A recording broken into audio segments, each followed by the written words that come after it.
എടാ മക്കളെ, എന്താടാ എന്തിനാ ഈ ബഹളം? മോൾ ഈ വീട്ടിലേക്ക് എന്തെങ്കിലും കൊണ്ടുവന്നാ അത് എന്താണെന്ന് വാങ്ങിച്ചു നോക്കാനുള്ള ഉത്തരവാദിത്വം അമ്മാവനില്ലേ? നീ എന്തിന്റെ കാര്യം ഈ പറയുന്നേ? മോളുടെ കയ്യിലുള്ള പുസ്തകമാണെങ്കിൽ അതാ ട്രീസ കൊടുത്തതാ. അങ്ങനെ ആര് കൊടുക്കുന്ന ഒരു സാധനവും അവൾ ഇവിടേക്ക് കൊണ്ടുവരണ്ട. ഓ, ഇനി ഇങ്ങനെ ഒരു സംഭവം ഉണ്ടായ എന്റെ സ്വഭാവം മാറും. പറഞ്ഞു മനസ്സിലായോ? ഇവനെന്താ മെന്റലായ?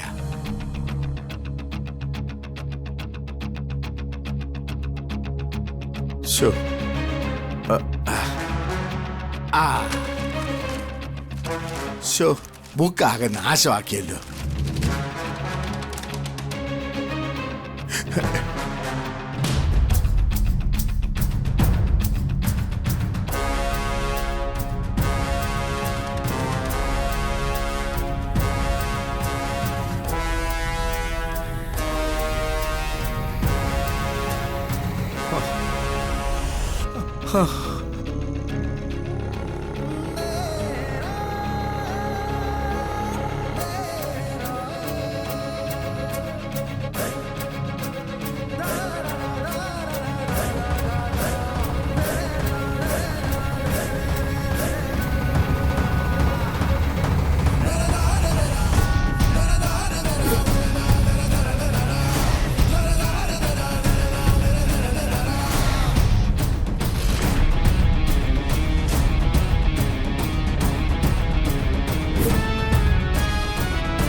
ഇല്ലടി, നാളെ നിന്റെ കഴുത്തിലെ താലി വീണാലേ ചതിക്കപ്പെടാൻ പോകുന്നത് എന്റെ കൂട്ടുകാരനാ.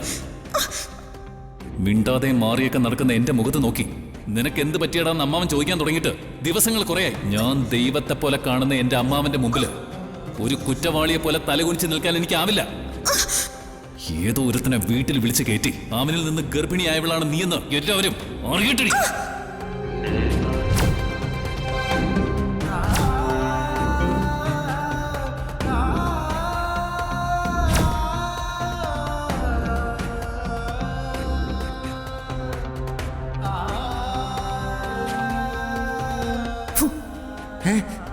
എന്റെ ജീവിതത്തിൽ വെളിച്ചം കെടുത്തിയിട്ട് ഇവിടെ വേറെ ആരും സന്തോഷിക്കണ്ട.